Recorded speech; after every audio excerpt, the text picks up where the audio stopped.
बिस्मिल्लाहिर्रहमानिर्रहीम। Welcome to conceptual nursing academy.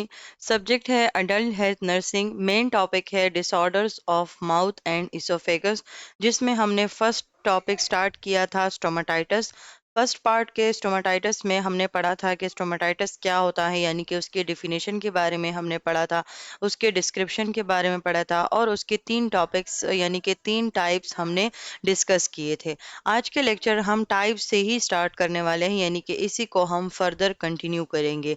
तो first three types में हमने डिफरेंट एंगुलर स्टोमाटाइटिस था, ये एलर्जिक स्टोमाटाइटिस था, इस तरह हमने बहुत सी तो तीन टाइप्स हमने क्लियर किए थे। आज का जो लेक्चर है वो हम स्टोमाटाइटिस के फोर्थ टाइप से स्टार्ट करेंगे, जिसको कहते हैं डेंचर रिलेटेड स्टोमाटाइटिस, यानी कि इसमें जो माउथ इन्फेक्शन होगा वो किसी भी डेंचर्स की वजह से होगा। अब डेंचर्स क्या होते हैं? वो एसेसिव डिवाइसेस जो कि आप अपने ओरिजिनल दांतों के अलावा जो आप आर्टिफिशियल डिवाइसेस यूज करते हो, तो उसको हम कहते हैं डेंचर्स। ये आपके आर्टिफिशियल टीथ्स हो सकते हैं, ये आपके आर्टिफिशियल गम्स हो सकते हैं, या ये कोई भी ऐसी चीज जो कि आप अपने माउथ के अंदर जो है वो आर्टिफिशियली यूज करते हो, तो वो डेंचर्स होते हैं। और जब उन डेंचर्स की वजह से क्या होता है, आपको स्टोमाटाइटिस हो जाए, यानी कि आपको माउथ इन्फेक्शन हो जाए, तो ये किस कैटेगरी में आता है? डेंचर रिलेटेड स्टोमाटाइटिस में। इसमें बेसिकली क्या होगा कि इसमें हमारे पास एक फंगस इन्वॉल्व होता है जो कि मोस्ट कॉमन है, जिसको हम कहते हैं कैंडिडा फंगस। और यही कैंडिडा फंगस जो है 90% केसेस डेंचर रिलेटेड स्टोमाटाइटिस के वो इसी के साथ एसोसिएटेड हैं, जिनकी वजह से क्या होता है, ओरल कैंडिडेसिस, यानी कि इस फंगस की वजह से हमारे पास स्टोमाटाइटिस यानी कि माउथ इन्फेक्शन होता है। अच्छा, अब इसकी तीन टाइप्स में आती हैं, यानी कि इनके डेंचर रिलेटेड स्टोमाटाइटिस हमारे पास बेसिकली तीन कैटेगरीज में आता है। फर्स्ट कैटेगरी में क्या होगा कि छोटे छोटे लाल नुक्ते जैसे होंगे, लाल दाने जैसे होंगे।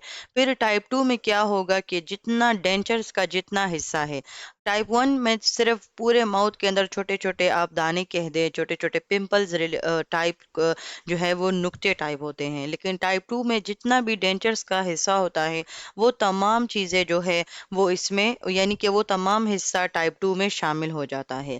और जब ये डेंचर रिलेटेड स्टोमाटाइटिस अपने टाइप थ्री तक पहुंचता है, तो इसमें क्या होता है कि इसमें जो छोटे छोटे दाने थे वो मज़ीद उनमें उभार आ जाता है। वो जो है वो हमारे टॉन्सिल्स तक चले जाते हैं, यानी कि हमारे माउथ को वो इतना ज़्यादा कवर कर लेते हैं कि वो हमारे जो है वो टॉन्सिल्स तक पहुंचना, यानी कि हमारे गले तक पहुंचना जो है वो स्टार्ट कर लेते हैं। इनकी ख़ास निशानी ये होती है कि इसमें आपको जो है ना, अब जाहिर सी बात है स्टोमाटाइटिस है तो जो हमने शार्प निमोनिक पढ़ा था, यानी कि उसमें स्वेलिंग होगी, वो पेन करेगा, वो हीट करेगा, उसमें हमारे पास जो है रेडनेस होगी। तो बेसिकली ये निशानियां तो होंगी, लेकिन डेंचर रिलेटेड स्टोमाटाइटिस की एक खास निशानी ये होगी कि इसके जो दाने होंगे वो दर्द नहीं करेंगे, यानी कि वो जलेंगे नहीं, वो दर्द नहीं करेंगे। और इसके साथ साथ जो है ये क्या होगा कि ये जो डेंटल रिलेटेड स्टोमाटाइटिस है, ये जब ये अपनी सेवियर कंडीशन तक चला जाएगा, यानी कि अपने टाइप थ्री तक जब चला जाएगा, तो जो हमारे माउथ के जो कॉर्नर्स होते हैं ये उनको भी जो है वो यानी कि उनको उनकी जो सॉफ्ट टिश्यूज होते हैं उनको भी इंजर कर देगा, जिनकी वजह से वो जो कॉर्नर्स है वो फट जाएंगे और उनमें दाने निकल आएंगे। अच्छा, इसका इलाज यही है कि इसका कॉज क्या होता है कि बेसिकली क्या कॉज क्या है कि आप डेंटल हाइजीन जो है वो उसका ख्याल नहीं रखते, आप अपने डेंचर्स को जो है ना वो सही तरीके से वेयर नहीं करते। और ज़्यादातर डेंचर्स ऐसे होते हैं कि उनको नींद से पहले उतारना पड़ता है। तो बहुत से लोग क्या करते हैं कि डेंचर्स को सारी रात उनके मुंह में ही रहता है, जिनकी वजह से क्या होता है, इन्फेक्शन का ख़तरा बढ़ जाता है। तो इसका जो सबसे बेहतरीन इलाज है वो यही है कि आप अपने डेंचर्स को यानी कि उनके डेंटल हाइजीन को आप इम्प्रूव करो, रोज़ जो है उसकी सफाई करो, एंटी फंगल मेडिकेशन को यूज़ करो, इसके साथ साथ जो है ओरल जेल को यूज़ करो, और बाकी जितनी भी हमारे पास नर्सिंग मैनेजमेंट है वो तमाम चीज़ें आप अपने पेशेंट्स के लिए फॉलो कर सकते हो जो कि डेंचर रिलेटेड स्टोमाटाइटिस का शिकार हुए हैं। अब हम बात करते हैं नेक्स्ट टाइप की, जो कि है हमारे पास एलर्जिक कॉन्टेक्ट स्टोमाटाइटिस। अच्छा, एलर्जी बेसिकली क्या होती है? ये हमारे पास एक तरह से हाइपर सेंसिटिविटी है। अब हाइपर सेंसिटिविटी रिएक्शन क्या क्या होता है। ये आप लोगों ने माइक्रोबायोलॉजी में भी इसको डिस्कस किया होगा।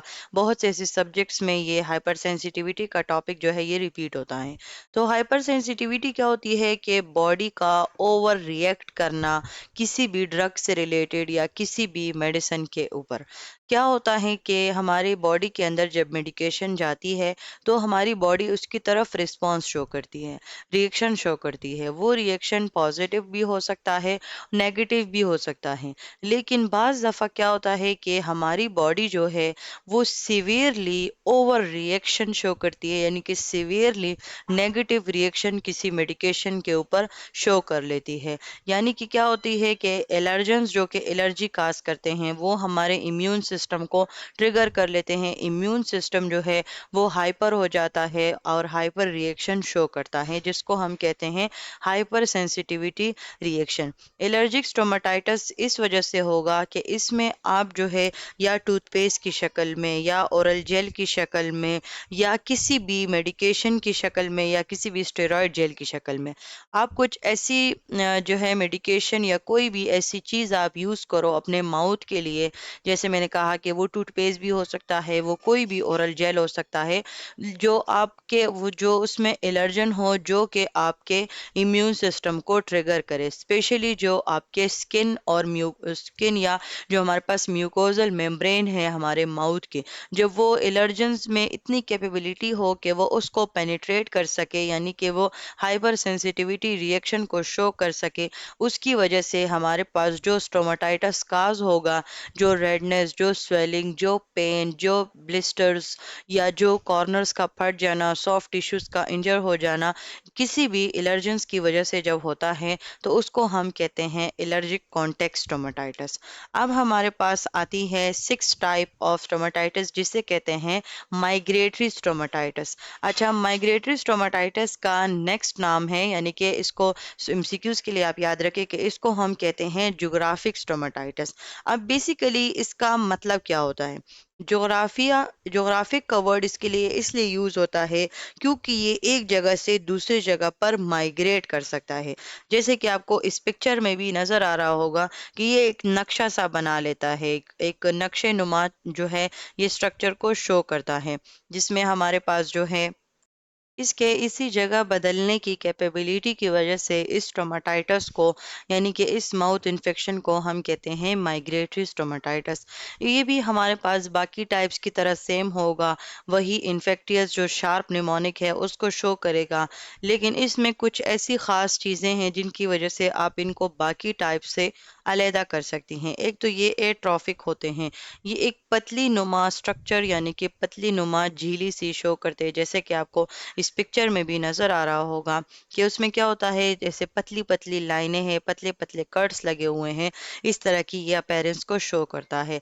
एरिथमेटस होते हैं, यानी कि ये रेडिश कलर के होते हैं, आपको साफ नजर आ रहा होता है और इनकी मैप लाइक अपीयरेंस होती है।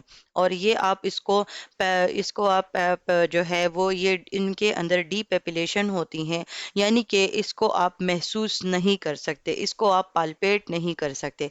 यानी कि बाकी जितनी भी हमने टाइप्स पढ़ी हैं तो उनमें इतने पैचेस बन जाते हैं, ब्लिस्टर्स बन जाते हैं कि आप उनको बाकायदा तौर पर टच कर सकते हो। लेकिन ये माइग्रेटरी स्टोमेटाइटिस इनकी मैप लाइक अपीयरेंस की वजह से ये डीपेपिलेशन शो करते हैं और ये बिल्कुल रेडिश होते हैं, जैसे किसी ने इनके अंदर खून जैसे जमा किया। और एट्रॉफिक होते हैं, इतने पतले होते हैं कि ये जो है कट्स ये शो करते हैं, जैसे कि किसी ने जबान पर कट्स लगाए हों। तो ये हमारे पास होते हैं माइग्रेटरी स्टोमेटाइटिस। लास्ट टाइप जो है वो है हमारे पास हेर्पेटिक गिंगिवो स्टोमेटाइटिस। अच्छा, ये वाली टाइप बहुत ही ज़्यादा इजी है क्योंकि इसमें आपको जस्ट एक नाम याद रखना है, वो है हर्ब सिम्प्लेक्स वायरस, जो कि आपने एमसीक्यूज के लिए इसको याद रखना होगा। इसके अलावा इसकी और कुछ ख़ास ऐसे डिफरेंट सिम्टम नहीं है, ये वही सिम्टम्स को शो करेगा जो कि हमने बाकी स्टोमेटाइटिस में पढ़े हैं। और इसका जो रीज़न है बस वो आपने ज़रूर याद रखना है, जिसको हम कहते हैं हर्ब सिम्प्लेक्स वायरस।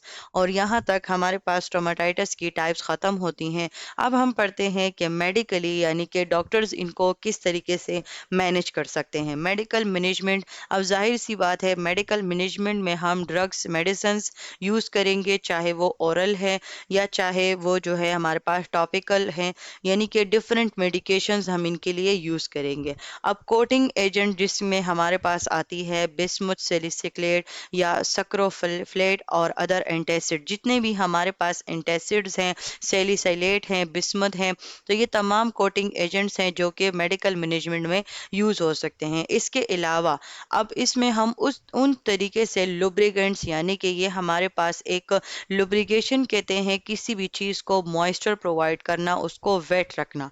तो ये हमारे पास ये स्टोमाटाइटिस अब चूंकि मुंह से रिलेटेड है, तो हम इनमें कुछ ऐसे लुब्रिकेंट्स, यानी कि मेडिकल मैनेजमेंट जब हम इनकी करते हैं, जब डॉक्टर्स इनके लिए मेडिकल मैनेजमेंट बनाते हैं, तो क्या होती है कि वो लुब्रिकेंट्स, वाटर सोल्यूबल लुब्रिकेंट्स को यूज़ किया जाता है। इसके अलावा एनाल्जेसिक्स, पेन किलर्स यूज़ होते हैं। पेन किलर्स हमारे पास ओरल भी हो सकते हैं और टॉपिकल भी। टॉपिकल में हमारे पास बेंजामीन हाइड्रोक्लोराइड है।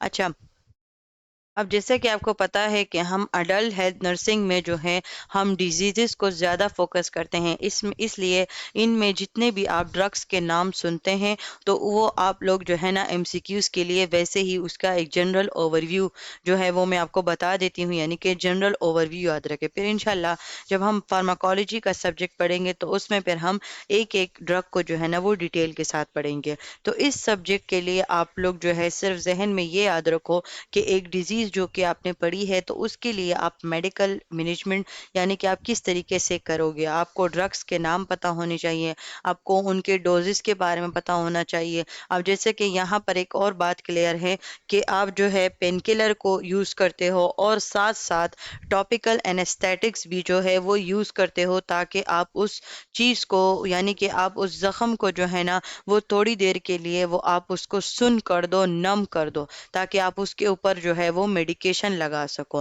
फिर हमारे पास कुछ ऐसे एनाल्जेसिक्स हैं जो कि काम नहीं आते, यानी कि अगर टॉपिकल एनाल्जेसिक्स जो है वो स्टोमाटाइटिस को ट्रीट नहीं कर पाते, देन हम पेरेंटल की तरफ जाते हैं।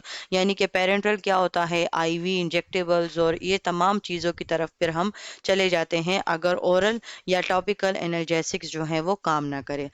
हमारे पास इसमें एक लफ्ज़ था कि हमारे पास क्या होता है कि ये जो टॉपिकल एनेस्थेटिक्स हैं, ये गैग रिफ्लेक्स को जो है ना वो डिस्टर्ब करते हैं शॉर्ट पीरियड ऑफ टाइम। अब गैग रिफ्लेक्स बहुत से स्टूडेंट्स को नहीं पता होगा। गैग रिफ्लेक्स कहते हैं, अगर आप लोग गैग रिफ्लेक्स अगर अपना आप देखना चाहते हो, तो आप कोई भी जो है वो टंग डिप्रेसर ले लो या अपनी ही उंगली से जब आप जबान के नीचे से उंगली लेकर जाते हो तो एक रिफ्लेक्स आप शो करते हो।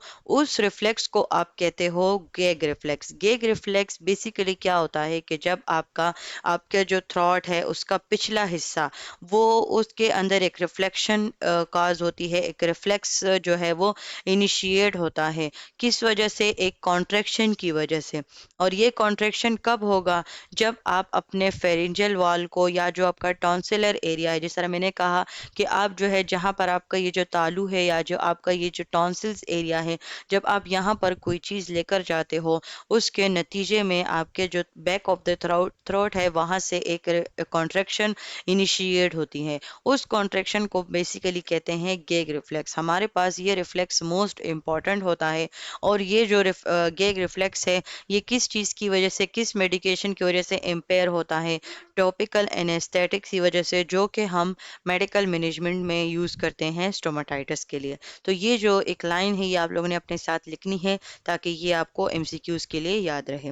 इसके साथ साथ आप मेडिकल मैनेजमेंट में आप उसके लिए एंटीसेप्टिक माउथ वॉश यूज़ कर सकते हो, प्रोटेक्टिव पेस्ट, यानी कि जितने भी टूथपेस्ट है वो आप उनमें देखोगे कि कौन सा आपके पेशेंट के लिए ठीक है, क्योंकि इसमें से हमने पढ़ा था कि एलर्जिक स्टोमाटाइटिस के भी चांसेस बढ़ जाता है अगर आप उसमें कोई ऐसा टूथपेस्ट यूज़ करो जिसमें निकल हो या इस तरह का कोई और केमिकल या एलिमेंट हो जो कि एलर्जी काज करे।